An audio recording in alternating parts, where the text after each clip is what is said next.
Thank you, Deputy Speaker. Let there be no question the Coalition supports any measure to improve the health of all Australians.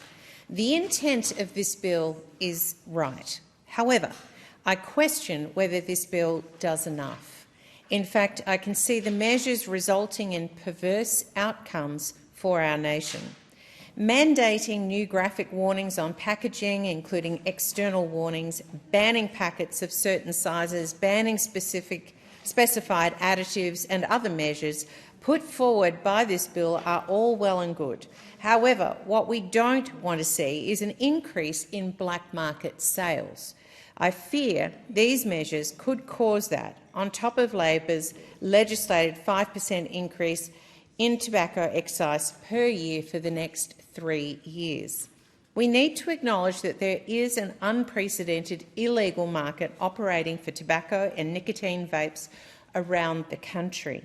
In Melbourne alone, Victorian Police report that there have been at least 29 arson attacks linked to the illegal tobacco trade in Melbourne over the last 6 months. 1 in 4 cigarettes sold now comes from the black market, and more than 90% of vaping products are illegally purchased. Australia's black market, unfortunately, is thriving. The current laws do nothing but encourage that criminal behaviour. Unscrupulous individuals sell their products to anyone, including children, with funds used to bankroll even more nefarious activities. The minister's bill serves to make products he is seeking to ban all that more enticing for the black market. Meanwhile, the Albanese government has refused to provide a single extra dollar for illegal tobacco and vape enforcement, while state police are too busy dealing with burglaries, drug dealers and other criminal elements. With no funding and no plan from the Albanese government to crack down on the black market, authorities have neither the powers, time or resources to police.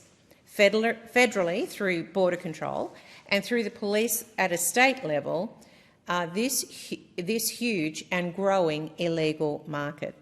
I will take this opportunity to say I have major concerns how prevalent they are among our young people. A recent study found 1 in 4 Australians aged 14 to 17 have vaped, and 5.7% of teens surveyed class themselves as regular vapers. Those are shocking numbers. Parents and grandparents are deeply concerned about their children and grandchildren vaping.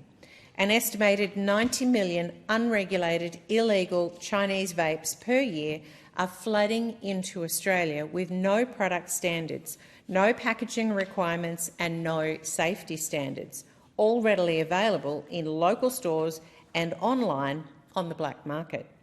With 500 million containers a year flooding through our ports, the Border Force is not equipped to stop every illegal shipment. It is a simple fact. We need measures at federal and state level that stop our children being able to access these colourful, sweet-smelling vapes filled with dangerous chemicals clearly marketed for them. Current vaping laws are clearly being ignored on an industrial scale. These laws require an adult vaper to go to a doctor, get a prescription, and then find one of the very few pharmacies that stocks vaping products. They were well-meaning laws at the time when they were introduced by former Health Minister Greg Hunt, but the landscape has changed. If people cannot get a prescription or see a doctor, the prevalence of the black market trade in vapes makes it simple for them to access. This bill only empowers that trade. The Health Minister's intention to ban non-prescription vaping in Australia would result in the same outcome. The Nationals firmly believe we should be learning from the past and regulate vapes as we have done with cigarettes. Prohibition of a mainstream adult product has never worked and will never work. However, when Australia regulated cigarettes, we saw an 80% reduction in juvenile use of cigarette use.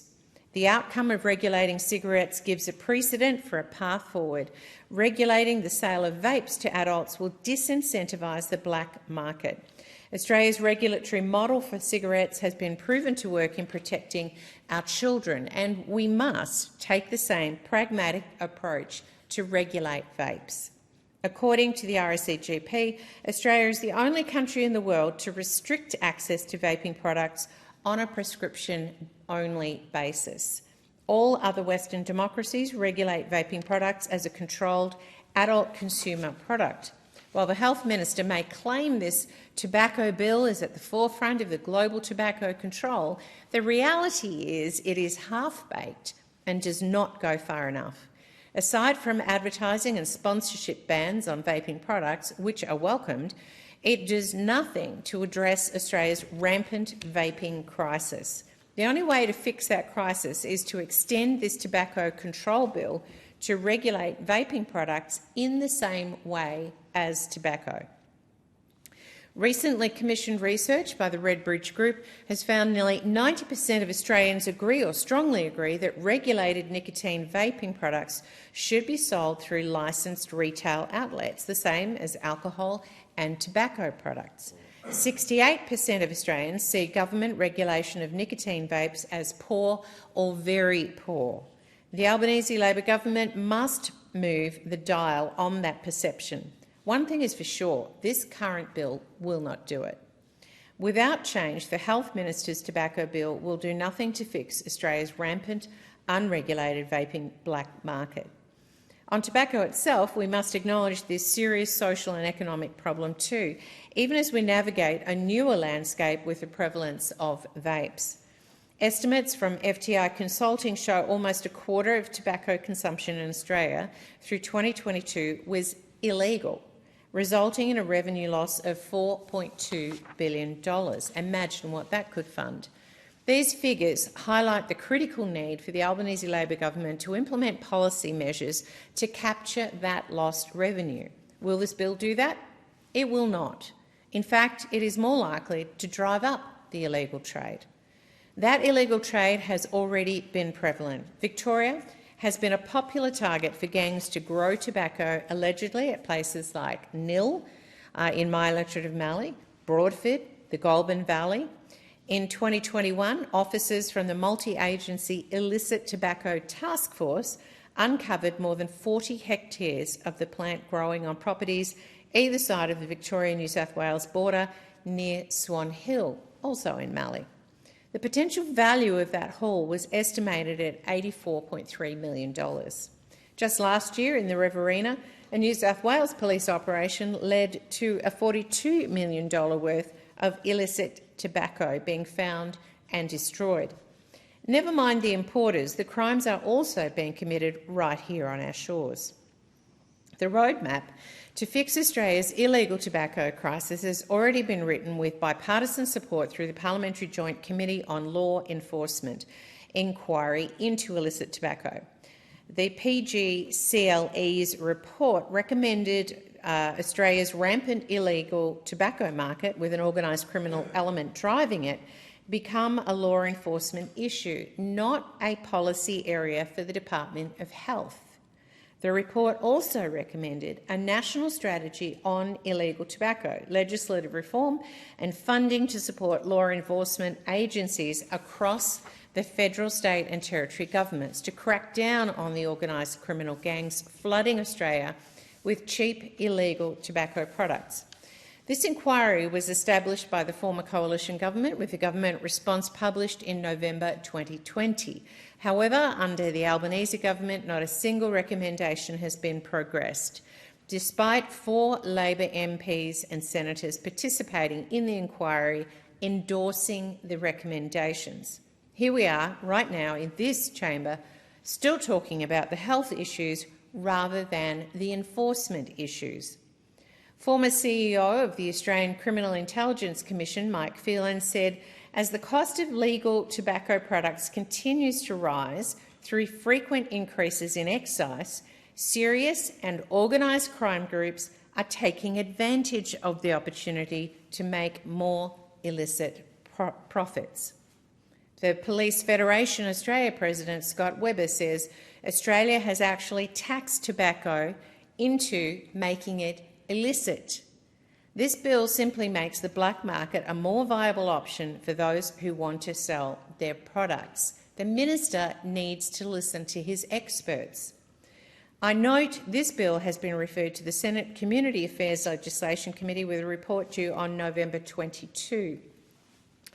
I am sure once that process is finished there will be possible amendments. However, at this time, my Nationals colleagues and I are calling for a pragmatic approach when it comes to vaping.